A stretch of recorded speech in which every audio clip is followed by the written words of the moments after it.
The trade deadline is here. I'll give you my top 8 targets the Steelers should be looking at to try to move to their roster to make them even better contenders this year. I'm Chris Carter. This is the Locked On Steelers podcast. We've got that, Alan Saunders, and Stars and Skulls grades all here on today's episode. Let's get into it.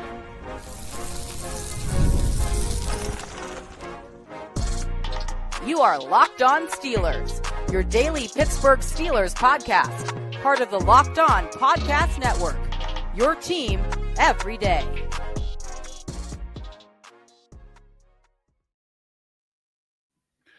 Hello and welcome to the Locked On Steelers podcast. I'm your host, Chris Carter, bringing you your daily dose of all things in the Pittsburgh Steelers. As always, you can find this show on your favorite podcasting apps and on YouTube. Like this video if you enjoyed. Subscribe to this YouTube channel to get all of your daily Monday through Friday episodes, as well as our bonus content. Thank you for making us your first listen every day because we're your team every day. And today's episode is brought to you by FanDuel. Right now, new customers can bet just $5, and if your bet wins, you'll get $300 in bonus bets to use all across the FanDuel app. Download FanDuel today. We'll have more on them later. As I said before, we're joined by the man himself, Aaron Saunders. He's back with us from SteelersNow.com. Alan, I would love to break down more film and go into more details of what is, I think, an inspiring win for this Steelers team as they kept to 5-3. But it's the trade deadline. 4 p.m. I think it's 4 p.m. By 4 p.m. today, all trades will have to have been made in the NFL. And we know the Steelers are at least active listeners in the trade market right now, if not players right now. And Alan, you and I have been talking about several positions. I have a top 8 list I want to go over with you of targets I think they could some reasonably consider, some Chris go home, you're drunk consider. But before we get to that, I want to ask you, should wide receiver still be the priority that many people have made it out to be? Because I have been advocating that free safety and or outside corner could be a bigger deal to go get right now. I think if you're talking about acquiring a player for significant draft capital that you want to be part of this team for beyond the 2025 season, you're going to spend some good resources to get a guy who has some term, some contract. I think wide receiver is still the spot because I think filling that spot next to DK Metcalf is going to be a priority next offseason anyway. And so you may as well take care of it now. Like, I feel like that's fine. That's fine. The secondary, free safety, man, I don't know. I think Jalen Ramsey just might be that guy. I thought he played really well there on Sunday. They have options, right? And I think they're still figuring out maybe how they can best utilize this collection of secondary pieces. I like the Duggar addition. We'll see how things go. They have enough options at corner that I think, like, a rental is a fine idea in the secondary, but I don't know that, like, right now, especially considering how much they're going to pay Ramsey, and they're going to have to decide whether they want to pick up his contract later. I think I would, if it's a corner, it's a rental for me, and I think safety even less likely. So I think if it's a big move, it's a wide receiver, but that doesn't mean that it will be a wide receiver. So there you have it. There's Alan's takes there. I still feel like a defensive back that lets you settle Jalen Ramsey somewhere could be really key. Whether that you settle him back at free safety or you settle him at the cornerback position. Because here's my thought on that. I agree. Jalen Ramsey looked very comfortable at free safety. I love the tenacity he played. I love the juice that he gave the team. You saw more cover 2 from the Steelers. I thought that was a good sign. But I also feel like, man, I'd still love that aggression closer to the line of scrimmage. And if it's less cover 1, if it's more cover 2, where he can be the person who's more aggressive and more detailed, knowing he has safety protection behind him, I think he could be a lot more dangerous in that spot than, say, a Darius Slay is. And if you get a good safety behind him to pair with Kyle Duggar, presumably for the rest of the season, I think you could be in a situation where you could say, hey, this might be the best iteration of this defense. But I also hear that, hey, if you say keeping Jalen Ramsey back there and just making that his role, and make no mistake, he still played all over the field. He still came down in the box quite a bit, lined up in the slot, manned up with guys. So it wasn't like he was precluded from doing that. But I still think it could be interesting if you could get either an outside corner that you for sure know can line up with Joey Porter Jr. You don't have to use Darius Slay as much there. And then those can be your guys there. And Jalen Ramsey kind of floats around and does the free safety role. That could be useful. Or if you get the free safety role where it's another guy who pairs with Duggar, who Jalen Ramsey can kind of rotate with, and they kind of switch off on underneath coverages, over top coverages, and things like that. That could add that wrinkle back to the defense that you were hoping to have by adding him and Slay. And meanwhile, he's been really good. Slay less so. Yeah, I don't know if they're ready to give up on Slay yet. I don't get the sense that they are. Doesn't look like they are, no. Yeah, and I thought he played okay against the Colts. Battled through some injuries. There was some legitimate concerns about the effort level against Green Bay. I don't think you can say that for a guy who's out there popping a dislocated finger back in and says, "Put me back in the game." One and I thought played pretty well. He gets toughness points this week for sure. I just still think that with his lack of speed, I think there were a couple plays where I thought he got beat in situations that he shouldn't have gotten beat in. But I didn't think this was his worst game at all. But we'll get into the grade sense of that. Without further ado, I'm going to reveal my top 8 list here of targets for the Steelers. Here we go. Starting at number 8, if you're watching on YouTube, you're reading through this and you're probably getting really drunk watching some of these. Starting at number 8, I've got Eric Stokes, cornerback for the Las Vegas Raiders. He is on a 1-year rental deal, former first-round pick by the Packers. The Raiders are in a rough spot, so I figured, hey, he could be someone to target if you wanted that extra body at corner. He's athletic. He could be an interesting fit that you get for relatively cheap from a bad team. I got Javon Holland, a safety from the Giants who plays a lot of free safety but does float around. More expensive of a contract, but the Giants are pretty bad right now. They could be looking to move on from him. I put him there. But then another Giant I have on this list is Cordell Flott. And I know some people might think, what about Deonte Banks? But Deonte Banks being a former first-round pick, Cordell Flott's a former third-round pick on the last year of his rookie deal. And he has been kind of nice this year. He's been able to defend the pass a little bit better. I think he has an interception. His completion percentage is among the lower of cornerbacks in the NFL right now. I think he could be an interesting piece there. I've talked about Riq Woolen. He's my number 5 guy here on this list from the Seahawks. I don't know if it's realistic to get him right now because the Seahawks are contenders, and I think they'd want to keep that rotation at cornerback out there with him. But those are my 8 through 5 guys here. We're going to get to the top 4 guys. I know there's people listening on audio who probably can't see this list physically on YouTube. But, Alan, give me your reaction to my first 4 guys I've listed here, Stokes, Holland, Flott, and Woolen. Eric Stokes is a guy I haven't thought about at all. That's a good call. The Raiders, I do think, will be willing to sell. In fact, I believe the Steelers have been in conversations with the Raiders throughout the trade process here. So that could be a name that could come up, and I think he's an interesting fit. I like that a lot.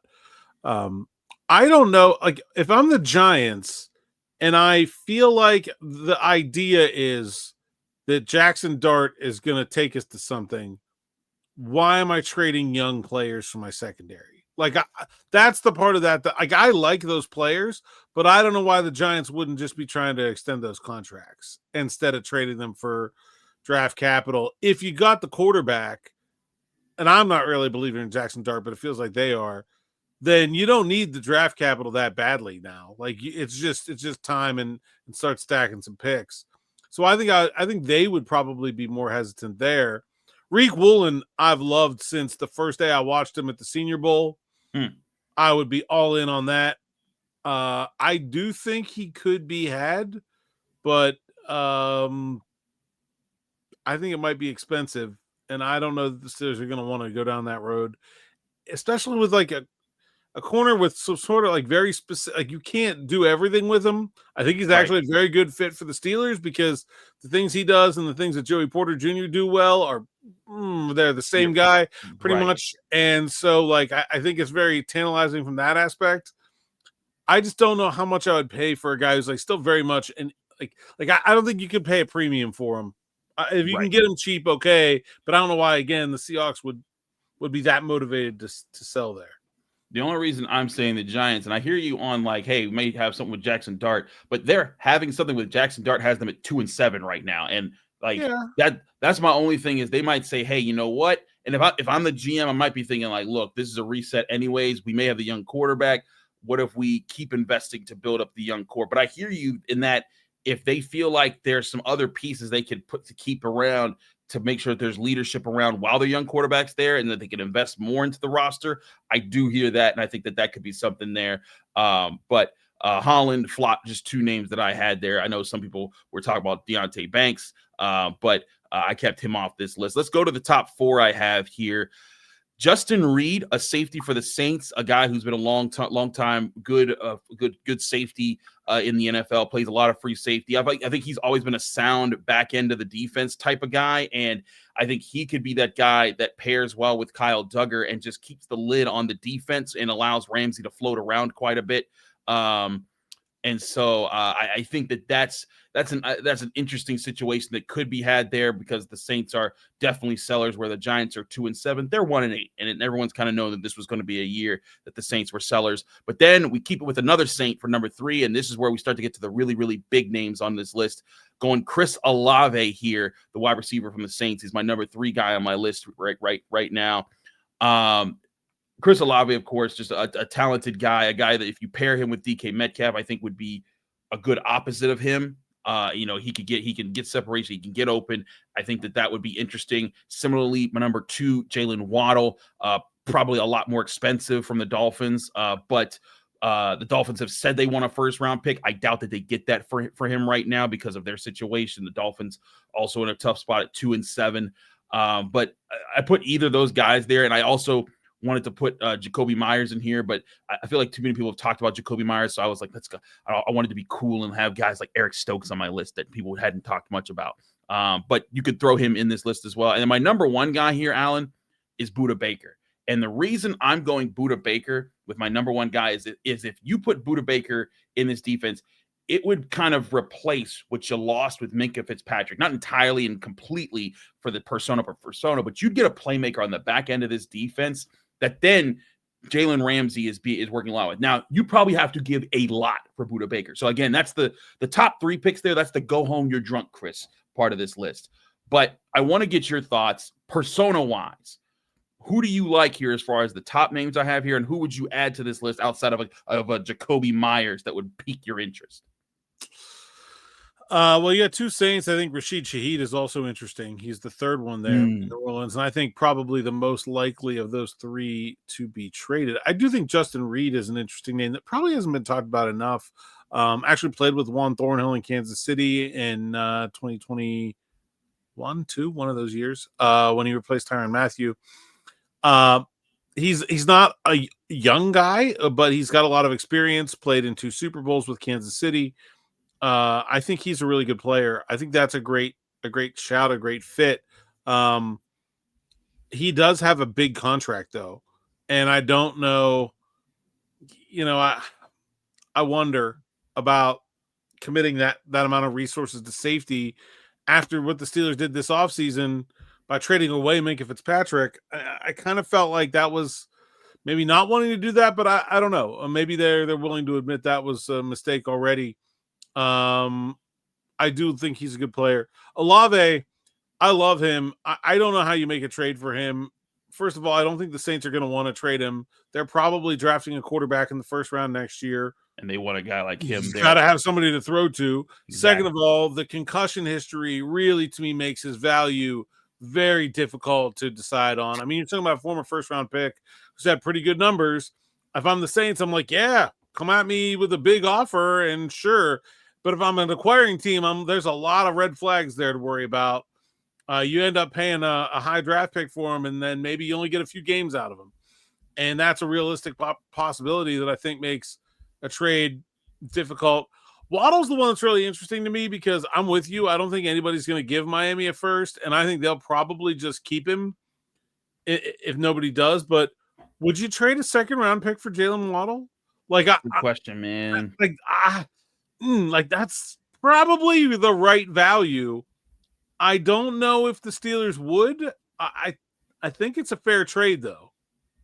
I think it'd be a fair trade. My only thing is this here, Alan, is that I think that there could be some really good wide receivers upcoming in this class that if you say you go get that quarterback that you really want, and if you got a rookie receiver to pair with him that could learn with DK Metcalf, and then you have Roman Wilson, maybe you bring back Calvin Austin, that could be a really good wide receiver room that you don't dump $80 million into, because if you're bringing in a Waddle or an Olave, you're paying them big money on top of DK Metcalf's contract. And so my thinking was use that other slot in the wide receiver room by getting a highly drafted player again in the second or third round to bring in a guy that you think will add juice to your wide receiver room next year behind DK Metcalf, who I think is a good leader for the room as far as a tone setter and a guy that sets the right demeanor. But that's why I put them up there, because they're talented and it would be nice to have them talent wise.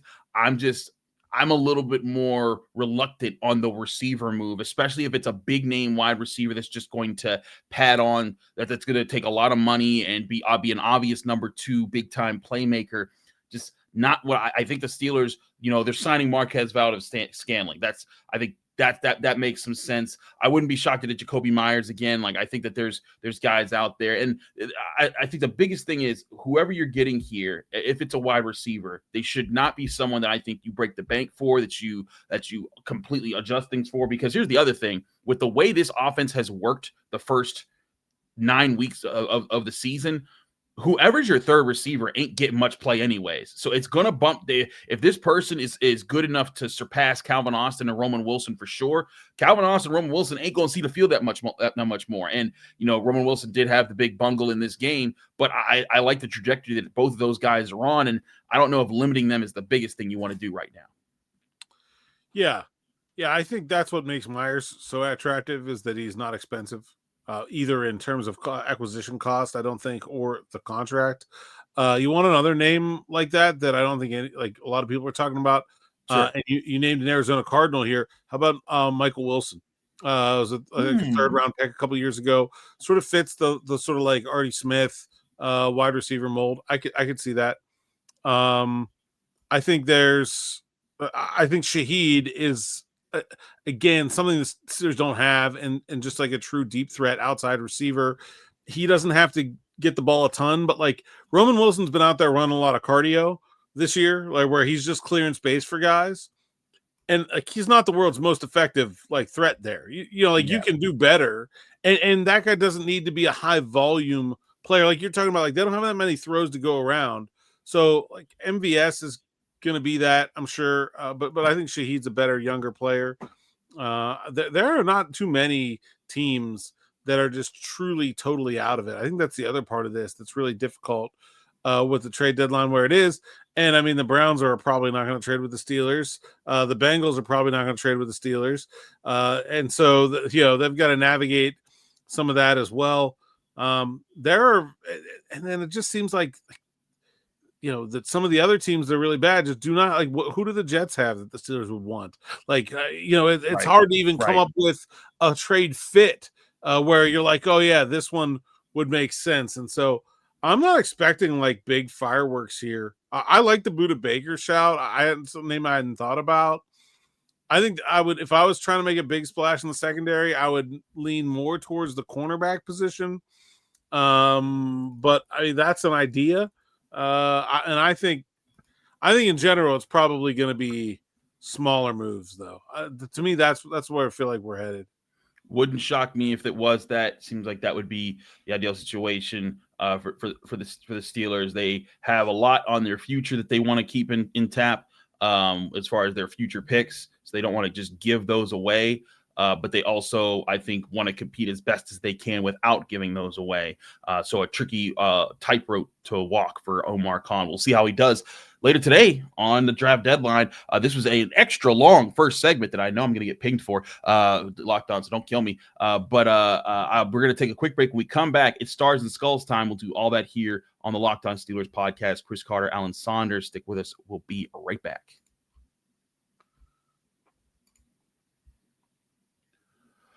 But first, remind you this show is brought to you by Built Rewards. No one likes paying rent, but if you must, you might as well get something for it. That's where Built comes in. Built is changing the game by turning your rent payments into real rewards you can actually use. When you pay rent through Built, you earn flexible points that can be redeemed through hundreds of hotels and airlines, a future rent payment, your next left ride, and more. But Built isn't just about rent. It's about rewarding you around your entire neighborhood. Whether you're grabbing food at your favorite local restaurant or you're heading to the gym, you're still earning rewards. Built has made everyday life feel more rewarding, from your neighborhood to your travel plans. Turn your rent into rewards and start earning points around your neighborhood by going to joinbuilt.com/LockedOnNFL. That's JOINBILT.com/LockedOnNFL. Make sure to use that link so they know we sent you, only at Built Rewards.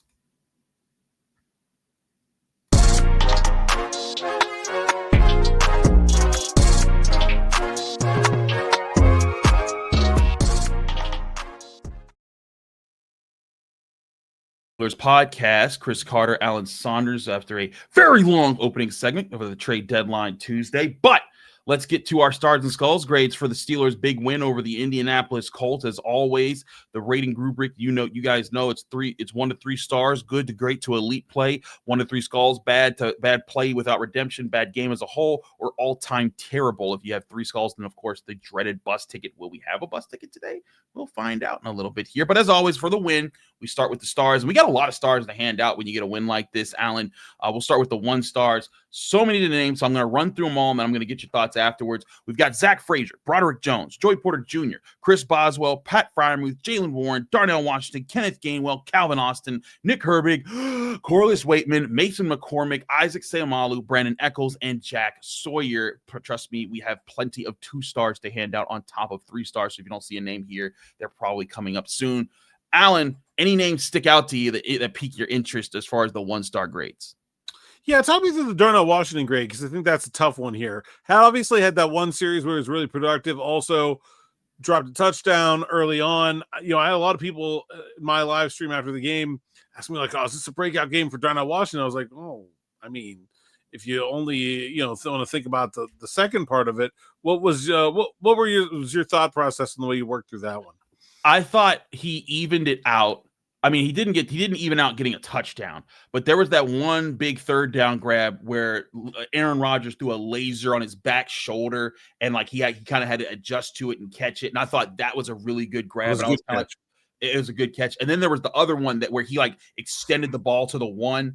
And so when you add that, and then there was another one that I thought that also extended the drive. I thought he made enough plays to just get a star. That missing that touchdown in the end zone certainly hurt. And if he had caught that touchdown, this would be a 2, maybe a 3-star game, because then he would have had his best career day. But that was why I gave him a star. I thought that was the big thing, was that he didn't make up for the touchdown, but he stayed locked in, made several big plays, I thought, to extend drives that were later important in it would technically ended up as a 1-score game. But I look at that, and that's why I gave him a star with these grades. Yeah, I think it makes sense. That's the one that's, I think the rest of those are pretty common sense. You get Derek Harmon somewhere in here? Because I think he coming. He coming. All right. Yeah. Trust me, he's on this list. We got Brandon Eccles up in here because I thought he had a couple good plays. Joey Porter, I wanted to give 2 stars, but with the penalties, and there were a couple times he got beat, I balanced it out to 1 star. But I thought there were some aggressive plays that he made that were really good. And of course, he got that interception, which was huge right after the Roman Wilson fumble. I thought that was really big, but I balanced it out to 1 star because I was like, I feel like he could still be cleaner. But I do think that this was a really important bounce back game for him because he had a rough week last week. Yeah, it was a good week. I think that's definitely the right trend. On our 2 stars list, we got several players here, running through them. I got Aaron Rodgers, Troy Fautanu, TJ Watt, Kyle Duggar, Jalen Ramsey, Cam Hayward, Derek Harmon, Keanu Benton, and Patrick Queen. So quite a lot of 2 stars. Some of these guys making their debuts as 2-star players. Kyle Duggar doing that in his debut game for the Steelers here. But Alan, I put both the guys that were kind of playing safety for the Steelers because they didn't get picked on at all. And I thought they both, when I look back at the all-22 and I saw how these guys were erasing guys at different parts of the field, I was really impressed. I mean, Ramsey, for just him being able to be versatile, it's less impressed, more so just like, man, that guy is just impressive. He always is. But for Kyle Duggar to get 2 practices in and then to be as sticky as he was in coverage and then to help against the run, I thought that was really special. Yeah, I thought he was incredible. They did a nice job of scheming up around him, but I mean, it doesn't work if that guy doesn't do his job at a really high level, and he absolutely did that. Ramsey as well. Those 2 guys, that was the best safety play the Steelers have had all season. And that's crazy to say when you had a guy doing it for the first time and a guy doing it 2 games in, or 2 practices in with a new team. Yeah. So, and then I threw in Harmon and Hayward and Benton here because I thought the D-line whooped up on this Colts O-line, getting pressure, stuffing the run, and I wanted to credit all 3 of these guys for their big performances. Benton getting a sack. I thought Harmon was really good against the run. Cam Hayward, a lot of people point out like, Quentin Nelson usually eats his lunch. He did not eat his lunch in this game, and I thought that they were a big reason why the linebackers were clean. I give Patrick Queen 2 stars because I thought that he, despite not having the numbers in this game, he had 5 combined tackles, 5 assisted tackles, in this one where he wasn't getting solo tackles. But I thought that he had a breakup in the red zone that was pretty good, and he was so often in place that it really helped everything else out. What was truly impressive to me, and I'm working on a film story that should be out either Wednesday morning or Tuesday afternoon/evening for the Post-Gazette, where I really thought Patrick Queen and the defense did a lot of good work to take away the first read. And we'll get to some of the other some of the guys in the 3 stars department for that as well. But I thought that was another reason why him and the safeties deserved their 2-star grades. Queen was great. The communication was great. You had new guys in different places. Everybody got lined up right for the most part. I thought he was effective as a pass rusher. And he was part of that group taking away those first reads. I think that was such an important part of this game for the Steelers defense. They didn't just allow unlimited underneath targets to be easily completed. They made Daniel Jones hold on to the ball, and that's what let Highsmith and Watt and the rest of those guys get home. Agreed. And I put Watt there in the 2 stars. I thought about 3, but when I was looking back, I thought that again, 2 stars still a really good game. But it wasn't his elite game. That sack fumble, that one play was truly elite. It flipped the game upside down for the Steelers and gave them I think that's truly, I thought that was truly impressive, and he was important in the run defense, but I give him that there. Also, Troy Fautano, I thought was the best of the offensive linemen. He continues to impress me. And Aaron Rodgers, I know statistically this wasn't a great Aaron Rodgers game like he's had for the Steelers with some of those 4 touchdown games, but in a game where the offensive line couldn't get the run game going and Jaylen Warren averaged less than 2 yards per carry, for him to keep the offense moving when he did, I thought was really big. So that's why I gave him 2 stars. Yeah, I thought it was a solid performance. He did what he needed to do. If the receivers had caught the ball a little bit more regularly, I think he would have had an even bigger game. Agreed. We got 2 3-star grades. Yep, I'm pretty sure you can guess who they are, so I'm not gonna. So I'll let you do it. But you got this. I mean, this is Highsmith and Payton Wilson. Bang! It's there. See, you're back. You're back. You messed up last week, but you're back. Alex Highsmith, absolutely 2 sacks, a pass broken up, was knifing in the backfield. This to me was the Alex Highsmith, yeah, go ahead and trade me game, because a lot of people have been pushing for that. I've been saying, you've been saying this too. There's no reason to trade him away right now. Now, off season, when you get to Nick Herbig future contract questions, I understand that might be a question at that time. But right now, you want all 3 of those guys. And honestly, Jack Sawyer not looking too bad as a 4th option. I want that rotation, and especially because when everything else goes right for this defense, when they stop the run, when they take away the primary read on defense for the first read for the offense, this pass rush takes over, and you see what it can do in this game. And then Payton Wilson, I thought he was the player of the game for the Steelers. 13 tackles total, 9 of those solo. But when you look at how he flew all over the field, I forgot even the one play early on where it was a cover 2 shot or hitting the zone. Darius Slay jumped up really high, couldn't get it. Jalen Ramsey missed. I think it was Alec Pierce down the sideline. Alec Pierce could have scored a touchdown in that play, but Payton Wilson chased him down like he did Jordan Addison, brought him down. And though the Colts ended up scoring on that drive, I think that one thing that happened was the matriculation or the attrition that took in on the Colts offense, because they kept having to go for it, and they had to earn all their points. Like they didn't get any Packers plays where they just lobbed up a 33-yard jump ball and they happened to come down with it. They had to keep converting fourth downs, finding ways to extend drives. And I thought that Payton Wilson was a big part of that. And then on top of that, getting the interception, tipping the pass that was intercepted. I think that if this is a turning of the corner for Payton Wilson, this defense could have a real big weapon in the middle of it right now. I think the Steelers screwed up. I know he had a bad couple of outings early in the year, but I kind of just wanted to keep him out there. I felt like they should have. I think they could have gotten here earlier if they had just left him out there and let him work through it. He's such a good player, man. Yes. I have questions about the physical, if the D line isn't staying clean and he's got to take on guards in the hole all game in and game out. He's not a Landon Roberts. He's not Malik Harris. He's not going to be that guy. But I don't really want him off the field. I got to be honest. And he can get better in coverage too. His coverage his zone coverage is still a work in progress. But I think he has such potential to be a good player for him. If people remember, I loved him in the combine. When I was talking to him, when I was looking at his tape, I was like, get this guy somehow, some way. I know that there's injury questions, but take this risk. And I think the Steelers might have found something special in this guy. But there are your 3-star grades, as well as all your star grades here on the Locked On Steelers podcast. We've got skulls to hand out. Do we have a bus ticket to hand out? Maybe. We'll find out next here on the Locked On Steelers podcast. Chris Carter, Alan Saunders. Stick with us. We'll be right back. But first, remind you, this show is also brought to you by FanDuel. The NBA is back, and there's no better place to get in on all the action than FanDuel, the official sports betting partner of the NBA.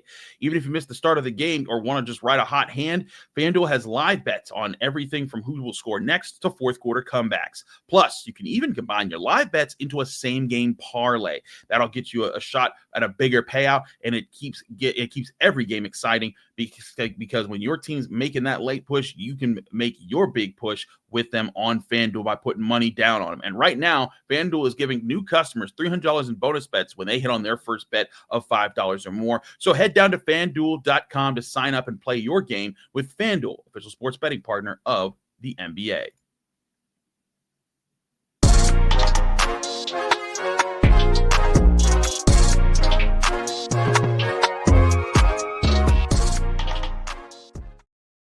We're back here on the Locked On Steelers podcast. I'm your host, Chris Carter, here with Alan Saunders of the SteelersNow.com site. Let's get into the skulls here because there weren't too many I handed out, and I think Alan might have an objection with a couple of them, or at least one of them.